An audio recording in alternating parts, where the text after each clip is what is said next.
On the Medical Watch, what causes long COVID? A long-time study is revealing new information about the ailments that plague 1/3 of COVID survivors. And the findings are very different depending on whether patients were hospitalized or recovered at home.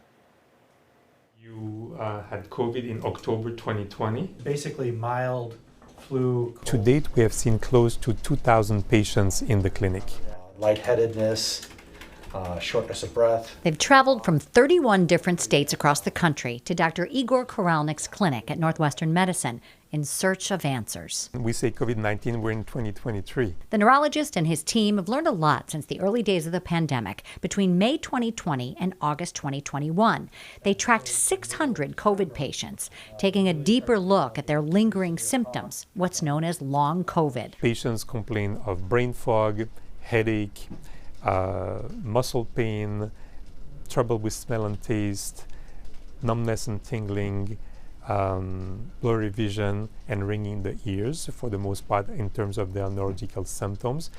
In the 100 study patients who were hospitalized and placed on ventilators, many with comorbidities like hypertension, diabetes, and obesity prior to COVID infection, the researchers noted broader, more severe lasting neurological symptoms. When people are older, had other disease before COVID, seriously affected by COVID-19 pneumonia, maybe go to the ICU, have all kinds of complications, that may cause permanent brain damage. While brain damage may be the culprit for hospitalized patients, Good point. that doesn't appear to be the case among the non-hospitalized study group, generally a younger population who had milder infections. The previously hospitalized patients were abnormal in their processing speed, attention, and memory, whereas those non-hospitalized patients had only problem mainly in attention tasks. Can you touch your nose with this finger?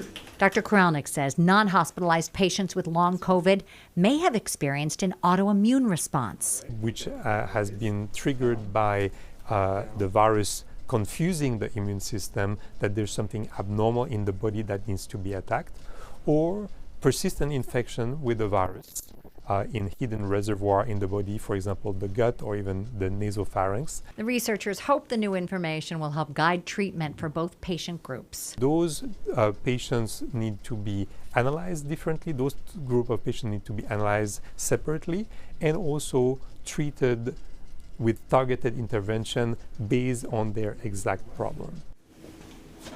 Northwestern Medicine offers a support group for survivors and a comprehensive clinic. We have links on our website.